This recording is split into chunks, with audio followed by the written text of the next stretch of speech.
Hey everybody, this is Dream, and today we have a nice little game here called Iris and the Giant. This game comes out, I believe, on March 2nd. We don't have a price yet for it, but it is developed by Goblins Studio and then published by Calibatter here on Xbox. This is a collectible card game with an RPG and roguelite element to it. All three of those things kind of go together very specifically.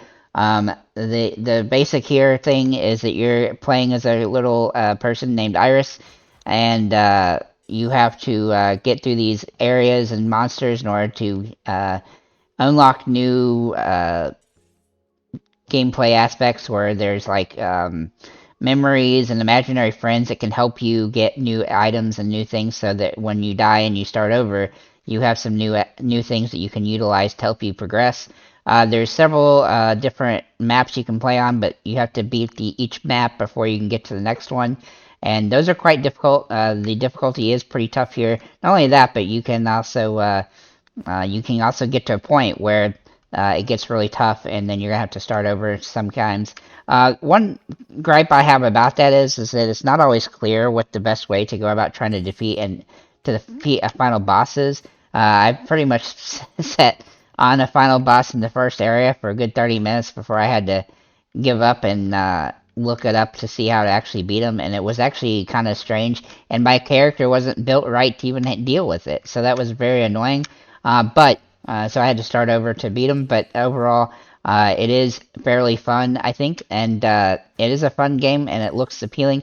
There's a couple issues with sometimes where the surrounding world, if you will, actually gets in the way of the screen a little bit, where you can't see the enemies that you're trying to do things to on certain areas of the maps.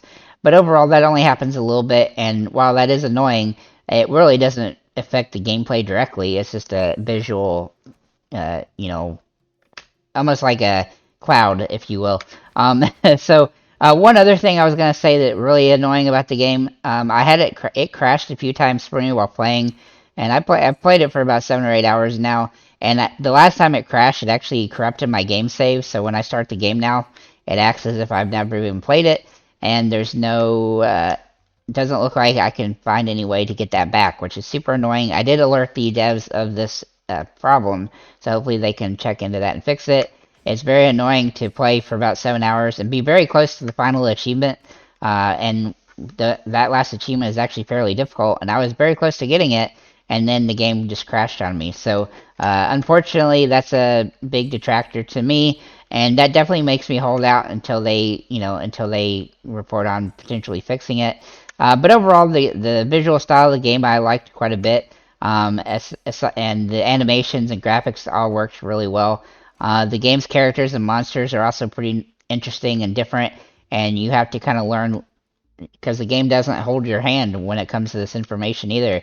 So you're gonna have to kind of trial and error and see what works to defeat enemies. And I wish there was a little bit more variation in when a enemy had armor on it, because it wasn't always obvious from that perspective, because some of the coloring looked similar to an enemy that would have armor but then it didn't, or even vice versa.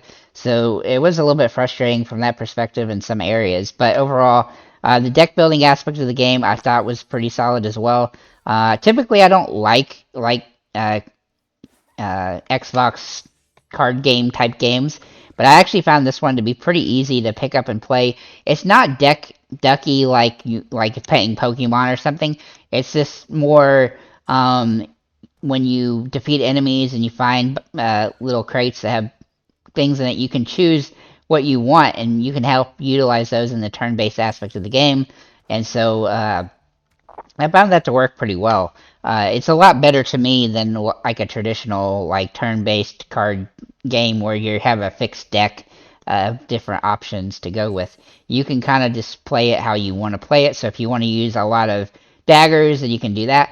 But obviously, those decisions are going to affect how the game plays and how you're going to get how far you can go based on what you're doing. And you also want to use some steal cards to steal items from some of the enemies, because that's how you unlock new cards, and that's a really good way to unlock new cards quickly, which I didn't understand that until pretty late in the game, and then of course then I got stuck and my game crashed. So I lost all my progress. So, but to restart it, I could probably do it a lot faster just knowing that. One of the unique features of the game, though, is the concepts of imaginary friends and memories. And you have to find imaginary friends and memories while you go through the game. And sometimes you'll find little circles that you can just click, and they will show you a memory, and then you will unlock some special option, and that will be in the menu area when you start the next new game. Um, though it is a little bit difficult to understand exactly how some of those things work until you actually just play with them and see what they do. And then some of the imaginary friends, while they had some bonuses, I didn't find them to be all that useful, but they do have some utility in certain situations, but it seems like it was relatively rare. As you progress through the game, you can unlock new abilities and cards, obviously, like I mentioned, but and the customization is pretty vast in the aspect that you can use pretty much anything you want as you unlock things, and that really does help you get through the game. And especially if you die, you'll have more things that you can utilize the next time around and things like that. The game is pretty rewarding as it can gives you a lot of good upgrades as you go, but it can be frustrating because of the difficulty. And obviously, if it crashes, that will be highly annoying to especially achievement hunters and the like. Uh, I did find that the sound and stuff of the game was fine. I mean, I didn't find it to be unique or overwhelming, like interesting that much, but it is okay, and so it doesn't take away from the game. The game story is also pretty good, but it's not like something I paid that much attention to. I was really more interested in trying to figure out how to get through the different types of enemies and figure out how to utilize my different powers and stuff in order and weapons to move on to the next areas. The level designs were not quite as good as they could have been. It seemed like most of them were cookie cutter and felt very similar. But overall, it's still challenging and fun, and there is some variance a little bit. So even then, even though that some of the levels would look the same, they would have vastly different strategy for that different level based on the characters that were on the screen. But it did seem like it jumped around a lot, and it wasn't very consistent on like making the difficulty rise as you go. Because I would get like halfway through, there was like this pit with snakes, and that seemed to be one of the most difficult areas to get through in the entire game, up until the final final boss of the first area. And so that was kind of a strange thing. But the other thing I will mention too is the in order to get all the achievements in the game, you do have to find all of the imaginary friends and then uh, do whatever they require you to do to unlock them.